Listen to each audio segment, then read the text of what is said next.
అందరు 2 నిమిషాలు ఓపిక పట్టాలి, గొంతు పోయింది. మొన్న క్రికెట్ మ్యాచ్కి వెళ్ళాను.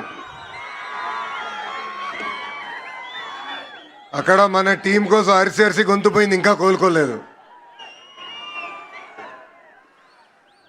జై కనక, జై కనక, జై జై కనక. ఈరోజు చాలా మంచి రోజు. మహాభక్తుడు కనకదాస్ గారి జయంతి.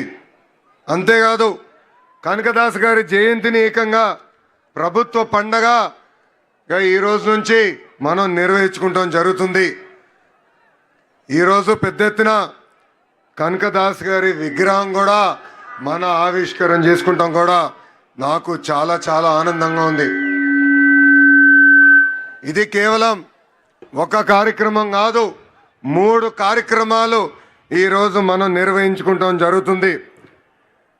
కనకదాస్ గారు ఆయన రాసిన గొప్ప పాటలతో ఏకంగా కృష్ణుని కూడా తన వైపుని తిప్పుకున్నారు. ప్రజల్లో ఏకంగా దైవ భక్తిని పెంచారు మన కనకదాసు గారు. ప్రజల్లో చైతన్యం తీసుకొచ్చారు. ఏకంగా ఆయన జీవితాన్నే ప్రజల కోసం అంకితం చేస్తాం జరిగింది. చిన్న వయసులో అద్భుతంగా చదివి సైన్యంలో చేరి ఏకంగా యుద్ధాల్లో కూడా ఆయన పాల్గొనటం జరిగింది. దాని తర్వాత భక్తికి ప్రజలకి ఆయన అహర్నిశలు సేవ చేస్తాం జరిగింది. ఒకరోజు కనకదాసు గారి గురువు నీకు మోక్షం పొందాలా లేదా అని అడిగినప్పుడు ఆయన ఒక్క మాటే చెప్పారు, ఏ రోజైతే మనకి అహంకారం తగ్గుతుందో ఆ రోజే మనకి మోక్షం దొరుకుతుందని చెప్పిన గొప్ప వ్యక్తి కనకదాసు గారు. కనకదాసు గారి జీవితం మనందరికి ఒక స్ఫూర్తి. ఆయన చూపించిన మార్గం సమాజానికి ఒక ఆదర్శంగా నిలబడుతుంది. ఉమ్మడి అనంతపూర్ జిల్లాకి మా కుటుంబం చాలా రుణపడి ఉంటుంది. విశ్వవిఖ్యాత నట సార్వభౌమ స్వర్గశ్రీ నందమూరి తారక రామారావు గారిని 3 సార్లు గెలిపించి శాసనసభకు పంపించింది అనంతపురం జిల్లా. నా మామ నందమూరి హరికృష్ణ గారిని ఒక్కసారి గెలిపించి శాసనసభకి పంపించిన పుణ్యభూమి అనంతపురం జిల్లా. ఇంకొక మామ కూతురిచ్చిన మామ నా ఒక్కడికే ముద్దుల మామయ్య మీ అందరి బాలయ్య అని కూడా 3 సార్లు హ్యాట్రిక్ గా గెలిపించి శాసనసభకి పంపించిన గొప్ప నేల అనంతపురం నేల. ఈ నేలకి మేము ఎంత చేసినా తక్కువే. మా జీవితాంతం మీకు రుణపడి ఉంటామని ఈ సభాముఖంగా మీ లోకేష్ మీకు హామీ ఇస్తున్నారు. అనంతపురం అంటేనే తెలుగుదేశం పార్టీ, తెలుగుదేశం పార్టీ అంటేనే అనంతపురం. మా కురుబ సోదరులు నాడు నేడు ఎప్పుడూ తెలుగుదేశం పార్టీకి అండగా నిలబడ్డారు. అన్న ఎన్టీఆర్ దగ్గర నుంచి బాబు గారి వరకు కురుబ సోదరులంటే గుండెల్లో పెట్టుకుని కాపాడుకుంటారు. అందుకే మీరు చూస్తే కురుబ సోదరులకి కార్పొరేషన్ ఏర్పాటు చేశాం. 300 కోట్ల రూపాయలు మనం నిధులు కేటాయించి అనేక పనులు చేశాం. గతంలో కురుబ సోదరుల కోసం పెద్ద ఎత్తున భవనాలు కూడా మన ప్రభుత్వం కడతాం జరిగింది. ఇంతేకాదు రాజకీయంగా ఆర్థికంగా మా కురుబ సోదరులకి స్వాతంత్రం వచ్చిందంటే దానికి కారణం తెలుగుదేశం పార్టీ. పెద్దలు చెప్పినట్లు రామచంద్రారెడ్డి గారి దగ్గర నుంచి పార్థసారథి గారు కానివ్వండి, సవితమ్మ గారు కానివ్వండి, ఇప్పుడు బస్సుపతి నాగరాజు గారు కానివ్వండి, మంత్రులుగా, టీటీడీ బోర్డు మెంబర్లుగా, ఎంపీగా, జడ్పీ చైర్పర్సన్ గా, మేయర్లుగా, ఇప్పుడు ఏకంగా ఏఎంసీ చైర్పర్సన్ గా తయారు చేసింది తెలుగుదేశం పార్టీ. 2019 నుంచి 24 వరకు మనం ఒక చీకటి రాష్ట్రం చూసాం, చీకటి రాజ్యం చూసాం.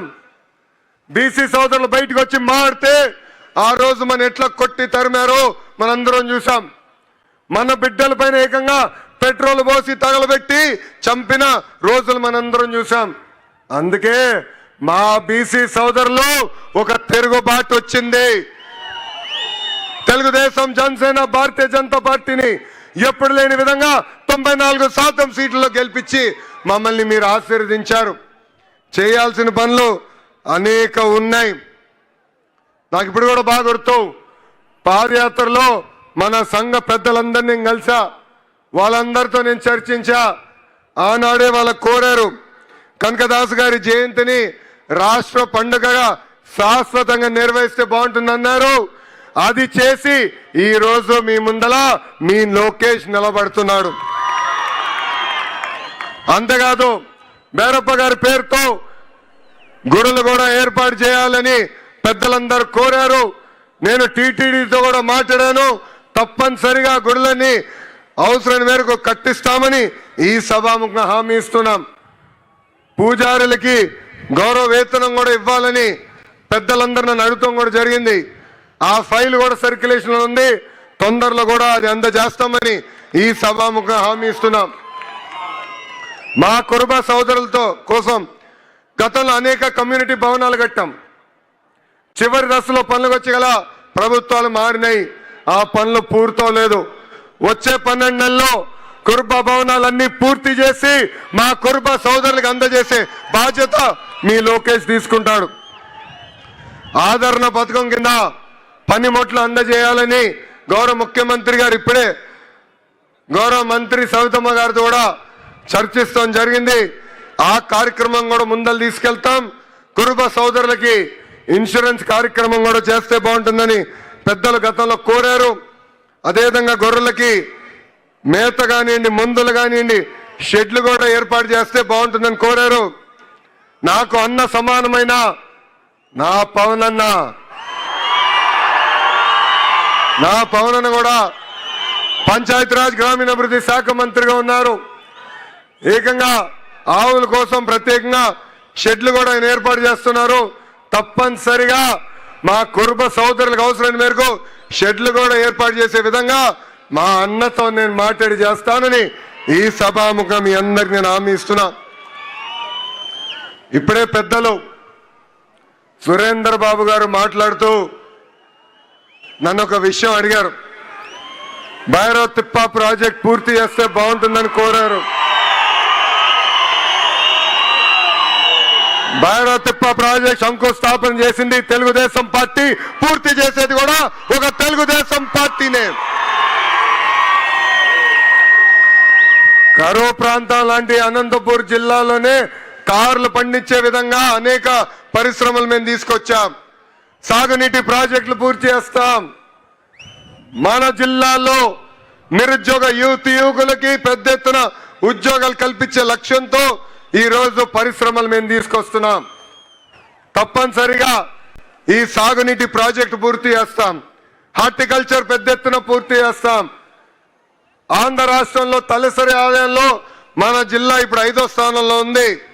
అందరం కష్టపడితే రాబోయే 3.5 సంవత్సరాల్లో 3వ స్థానాన్ని కూడా తీసుకెళ్లే బాధ్యత తెలుగుదేశం పార్టీ తీసుకుంటుందని ఈ సభాముఖం మీకు హామీ ఇస్తున్నాం.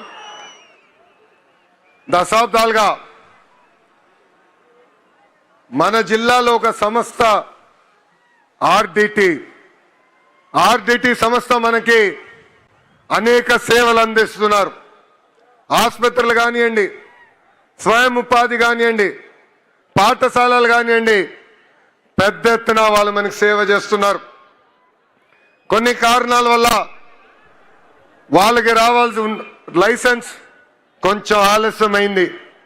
కానీ నేను నా బాధ్యతగా తీసుకుని ఆ ఫైల్స్ అని నేను ఢిల్లీకి తీసుకెళ్లి అనేక సార్లు కేంద్ర ప్రభుత్వంతో మాట్లాడి ఈ రోజు శాంక్షన్ చేయించుకుని మేము వచ్చాం.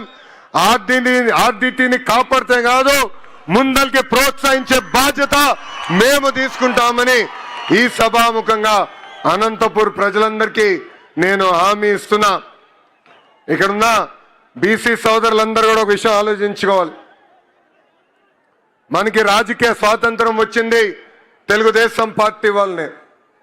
అన్న ఎన్టీఆర్ దగ్గర నుంచి బాబు గారి వరకు మనకి అండగా నిలబడ్డారు.